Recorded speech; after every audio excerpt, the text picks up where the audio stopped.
What's up, everybody? Welcome back to another episode of Ill Communication.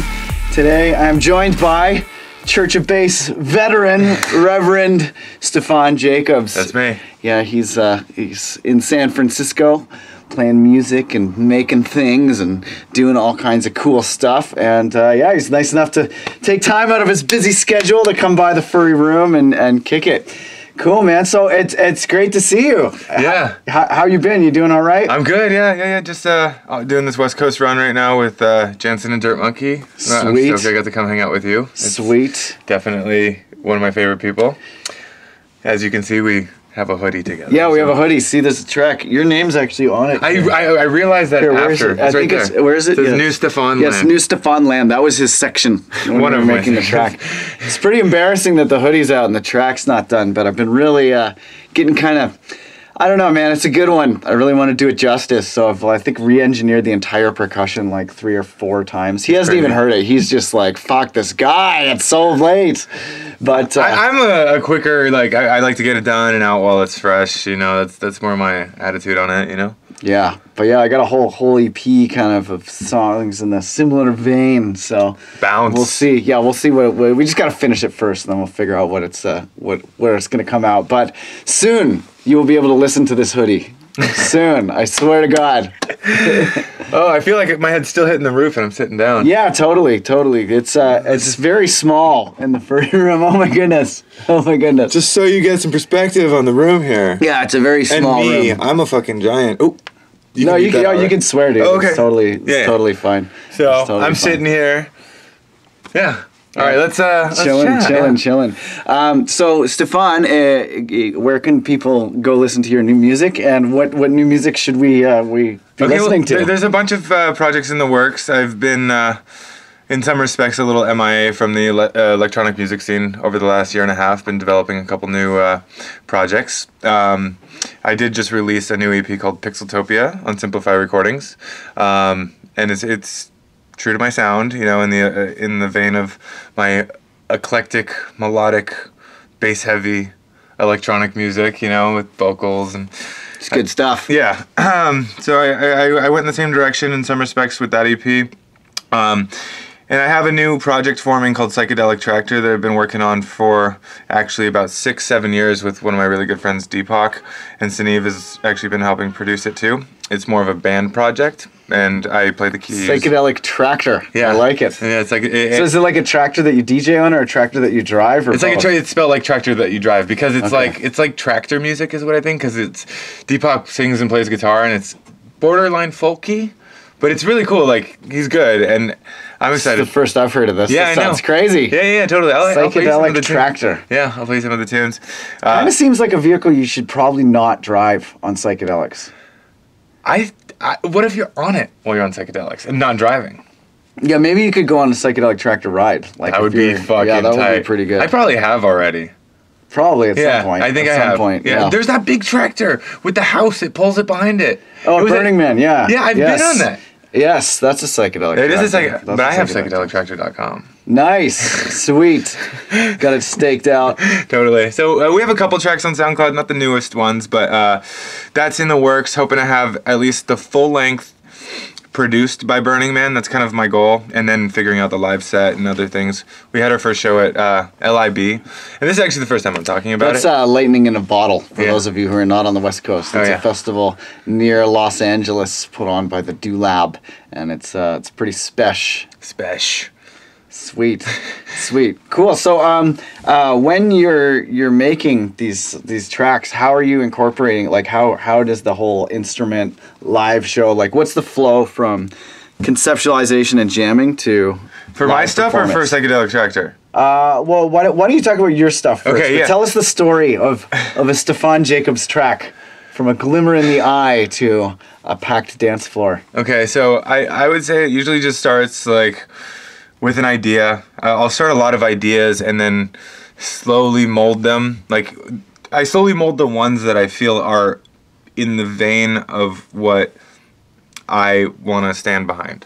You know, and I'll work those tracks to a point where they're releasable and I'm happy to play them out and other people play them out. And, you know, it's one thing to, like, you know, get really dwelled on the tune and stuck on it, and then just like try to power through and release it, because I get a little bit in my head if I sit on it too long. So when you write, do you start at the beginning and work your way to the end, or do you make a super loop and arrange subtractively, or is it different every time, or any what's your workflow like? I usually get like the melodics and vocals worked out, and then I kind of figure out like a lot more of the percussion and the flow. Like, I'll do a lot of like jazzy percussion and this and that, and it all kind of goes off of the arrangement and flow of what the tune is. So, I'll start with like a solid, just like straight beat, like kick, snare, and once I get the melody and all that, then I'll kind of arrange around that. So when you're jamming to look for melodies, do you look for a chord progression first, or a hook first, or hooks that go together, or like? I look for what are you the looking sound for? first, like the sound, and then like something that feels whole and complete. Like that kind of like tells a story. Like. Like Build the Sky, or one of those songs where it's like a full-on progression and like, it feels epic or whatever, and that's my workflow. Cool.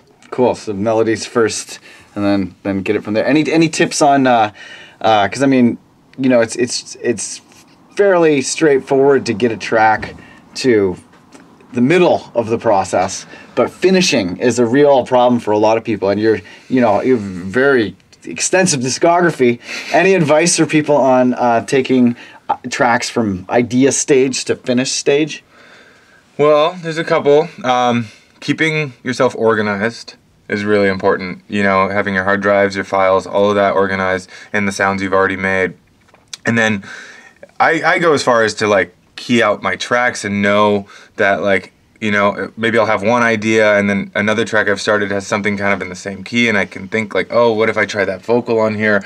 And it's kind of like, a pick and pull from all the ideas, so that the workflow just keeps moving forward rather than getting stagnant. So you're still adding stuff like right up to the end?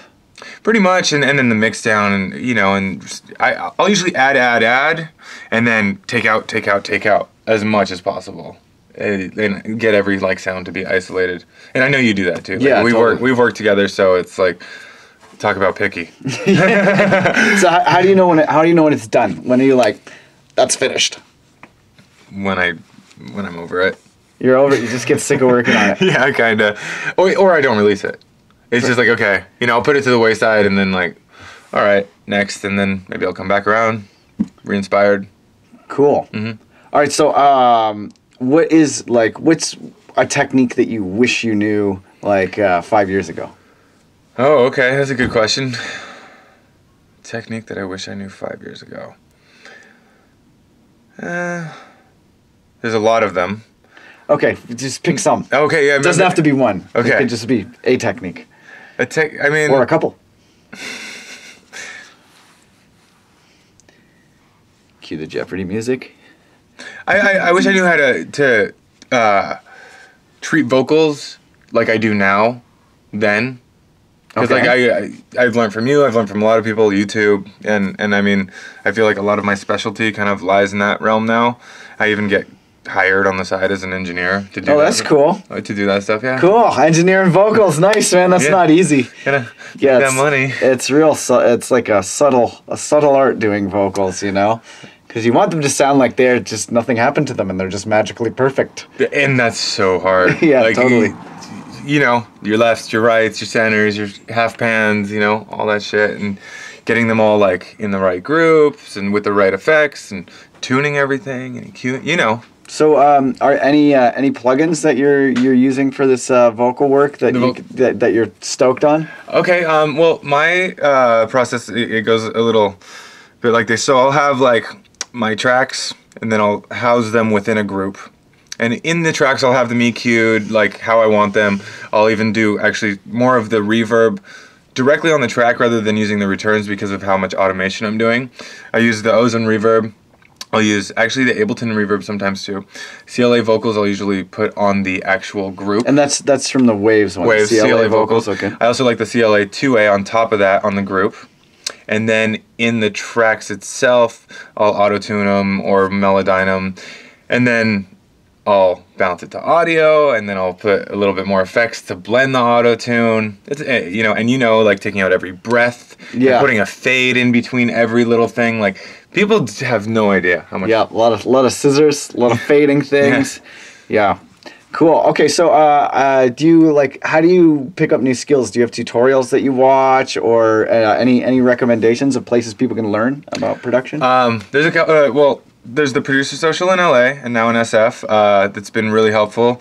I initially started that with Mark Kingsley DeMoth about 2 years ago, and what's been really great about that is because I've had a lot on my plate, starting a company and all these other things going on. Having that collective environment of everybody giving feedback on your tune in a constructive way has been really, really helpful. And then also, I learn the most usually like collaborating, like with ill.Gates or Dirt Monkey or Run DMT or this or that, and that has really helped progress my production over the years. And then YouTube. YouTube is definitely... So any YouTubes that you can recommend? And ill.Gates.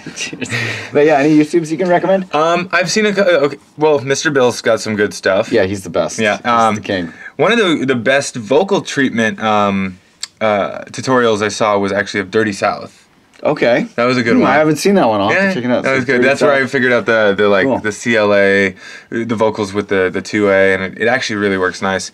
Yeah, those are probably the go-tos, Cool.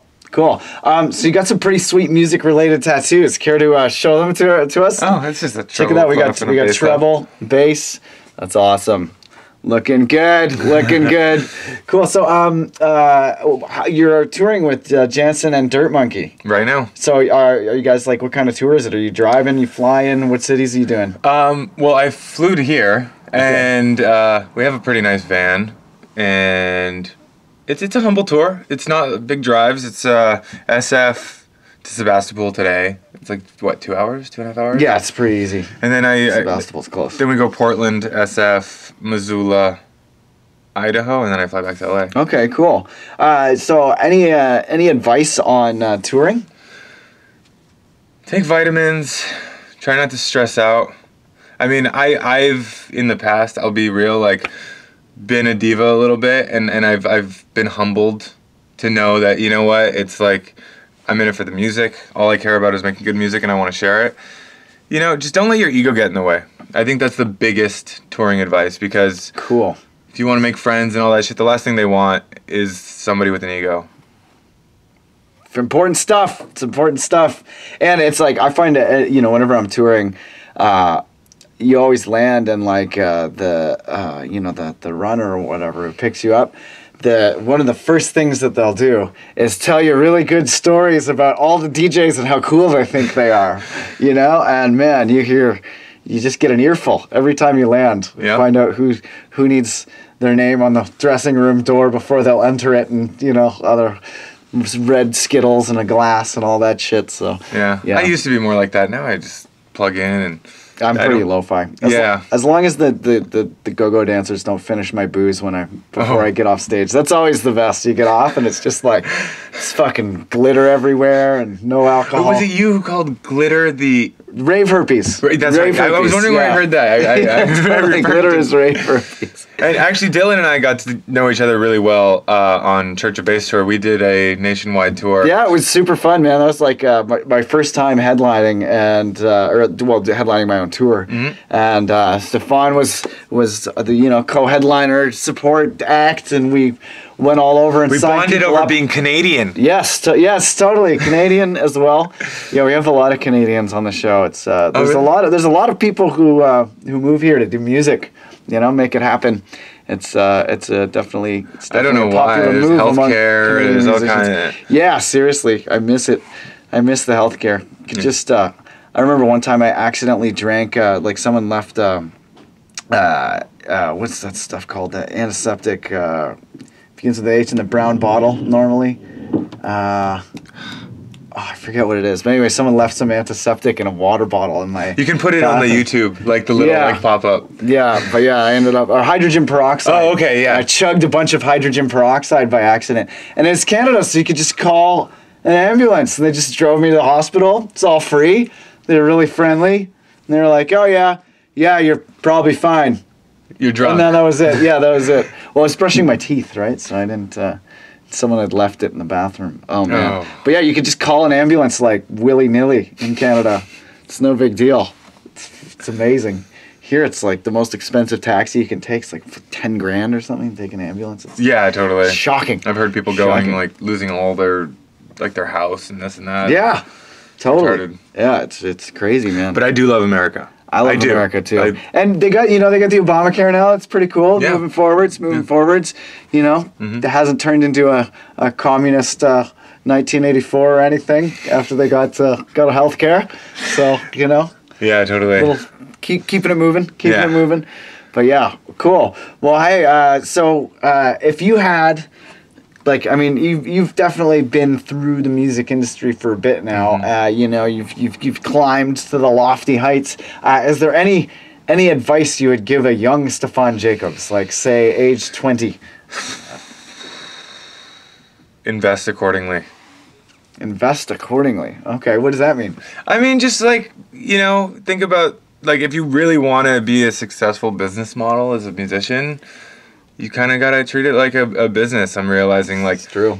Getting the right marketing plans, at the right times for the right releases, and dumping the 5 to 10 to 20 G's on it, which I'd never had the money to do. Yeah. And it's and I can see very clearly how big artists rock it, and they do it well. I mean, you got to spend money to make money, and it's the music business, I mean, we're both in it for the music first, but if we want this to actually be some kind of a business model to live on and tour and stuff like that, it's kind of I don't want to say a dead end road, because follow your dreams. Yeah, it's not sure. a dead end road. It's just you got to be strategic. Don't give up your day job. Don't give up your day job until you know Until you're you good. have to. Yeah, until you have to. Absolutely. Yeah. I think that's the number one, Cool. Invest accordingly. Don't give up your day job until you have to. Don't eat yellow snow as well. Very important Canadian advice. Yeah. Very key if you're ever up in Canada. Cool. All right, wicked. Well, hey, anything else to add? I mean, any links you want to drop? Oh, yeah, Or okay. any? I'm pretty easy to find. Stephan Jacobs on SoundCloud, on Twitter, on Instagram. StephanJacobs.net. Psychedelic Tractor soon coming. I'm excited. Yeah, I'll play some of the new Psychedelic tunes. Tractor ride. Yeah, It's gonna most be of the dope. new tunes aren't even on there yet. No? We have a bunch that we're just kind of waiting.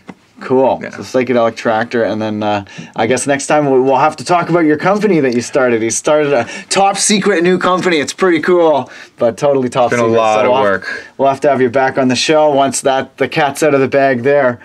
Okay, cool. Well, hey, lots of love, man. Thanks so much for coming by. Big up. Peace out, everyone. ill.Gates. Have a Baddest good one. motherfucker in the world.